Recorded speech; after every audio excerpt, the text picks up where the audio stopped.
நண்பர்கள் அனைவருக்கும் வணக்கம். இன்னைக்கு நம்ம அந்த வீடியோல நாளை தமிழகத்தில் மீண்டும் பல மாவட்டங்களில் கனமழை என்ற தகவல் வெளியாகியுள்ளது. ஸோ அதை பத்தி தான் இப்ப நம்ம பார்க்க போறோம். தென்னிந்திய கடலோர பகுதிகளில் வளிமண்டல மேலடுக்கு சுழற்சி நிலவுகிறது. இதன் காரணமாக செப்டம்பர் 22ஆம் தேதி முதல் செப்டம்பர் 24ஆம் தேதி வரை தமிழகத்தில் அநேக இடங்களிலும் புதுச்சேரி, காரைக்கால் பகுதிகளில் இடிமின்னலுடன் கூடிய மிதமான மழைக்கு வாய்ப்புள்ளது. சென்னை மற்றும் புறநகர் பகுதிகளில் இடி மின்னலுடன் கூடிய மிதமான மழைக்கு வாய்ப்புள்ளது.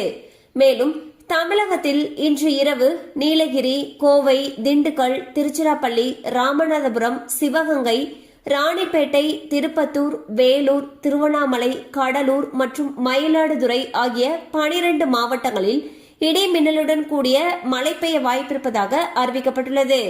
மேலும் தென் தமிழக கடலோர பகுதிகள், வட தமிழக கடலோர பகுதிகளுக்கு அப்பால் உள்ள தென்மேற்கு வங்கக்கடல், மன்னார் வளைகுடா மற்றும் குமரி கடலிலும் மணிக்கு 60 கிலோமீட்டர் வேகத்தில் காற்று வீசக்கூடும்.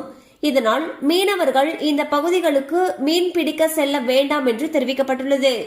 சோ பாத்தீங்கன்னா வளிமண்டல மேலடுக்கு சுழற்சியின் காரணமாக தமிழகத்துல பல மாவட்டங்கள்ல அடுத்த 2 நாட்களுக்கு மழைக்கு வாய்ப்பிருப்பதாக வானிலை ஆய்வு மையம் அறிவிச்சிருக்காங்க. அது மட்டும் இல்லாம கடலோர பகுதிகளில் சூறாவளி காற்று வீசும்னு சொல்லி எச்சரிக்கை விடுத்திருக்காங்க. சோ மீனவர்கள் யாரும் கடலுக்குள் செல்ல வேண்டாம்னு சொல்லி அறிவிச்சிருக்காங்க.